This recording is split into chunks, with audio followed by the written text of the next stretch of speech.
अमित नेहरा जी, आपसे ही मैं शुरुआत करती हूँ। 3 दिन का ये शीतकालीन सत्र, शेरो शायरी तो आपने भी सुनी, लेकिन जनता के मुद्दों पर जो सीरियस बहस होनी चाहिए थी, क्या वो हुई? कैसे देख रहे हैं आप?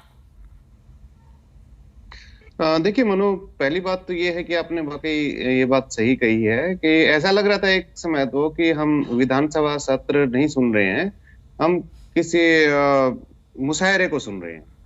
भाई एक पूर्व मुख्यमंत्री और एक वर्तमान मुख्यमंत्री आपस में शेरो शायरी कर रहे हैं। एक दो शेर हो जाते हैं, लेकिन ये लगातार शेर का जवाब शेर से देना, वो मुझे लगता है थोड़ा सा हल्कापन आता है। भाई आप इसके लिए बाकायदा एक मुशायरे का आयोजन कर लो, जिसमें सारी रात मुशायरा चले, तो उसमें सभी दाद देने वाले भी हों, सब कुछ हो। देखिए ये छोटा सा कुछ होता है थोड़ा सा, लेकिन इतना नहीं होता कभी।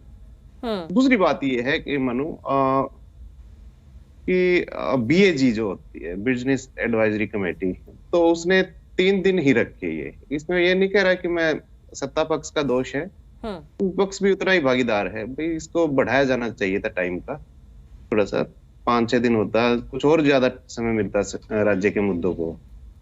हालांकि मुद्दे तो सुलझाने हो तो एक दिन में सुलझ सकते हैं, लेकिन फिर भी चर्चा के लिए टाइम होना चाहिए। और लेकिन इन सभी बातों में एक जो बात है, एक जो कदम है, उसके लिए मैं विधानसभा प्रशासन है उसको बधाई भी देना चाहूंगा, साधुवाद भी करना चाहूंगा कि इस बार जो विधानसभा सत्र है वो सोमवार से शुरू हुआ। अमूमन हरियाणा विधानसभा का जो सत्र होता है, कोई भी हो, वो लगभग वीरवार को या शुक्रवार को शुरू होता है।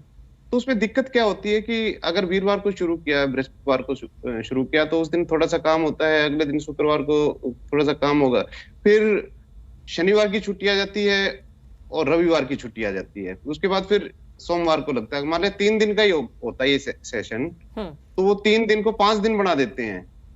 अब इसको टेक्निकल चीज समझो इसको। इस बार वो नहीं हुई। उसमें क्या होता है कि शनिवार को फिर वापस जाते हैं विधायक, अपने अपने क्षेत्र में जाते हैं, टीए बनता है, उस पे जो है ना राज्य सरकार पे बोझ पड़ता है चीज का। तो ये परंपरा चली आ रही थी वीरवार की। हालांकि पिछली गवर्नमेंट में जब मनोहर लाल ने सत्ता संभाली थी, तो उन्होंने ऐलान किया था कि हम इस परंपरा को तोड़ेंगे, लेकिन वो कमोबेश वही चली गई, फिर वीरवार पे चली गई। तो ये जो पहल हुई है अब, तो मुझे लगता है कि इसको बरकरार रखा जाना चाहिए कि कम से कम 5 दिन तो मिले लगातार। ठीक है। तो बात वही है कि मुद्दे वही हैं पुराने। सत्ता, मान लिया पार्टी बदल गई है, लेकिन चीजें वही हैं। हम जो लगातार देखते आ रहे हैं पिछले 15-20 साल से, चीजें वही हैं। भाई जो सत्ता पक्ष है वो आरोप विपक्ष पे लगाता है, विपक्ष काम नहीं करने दे रहा, विपक्ष कह रहा है कि सत्ता पक्ष हमारी सुनता नहीं। तो इन चीजों में उलझा रहा है। मुझे कोई नई चीज ऐसी नजर नहीं आई इस बार कोई। ठीक है।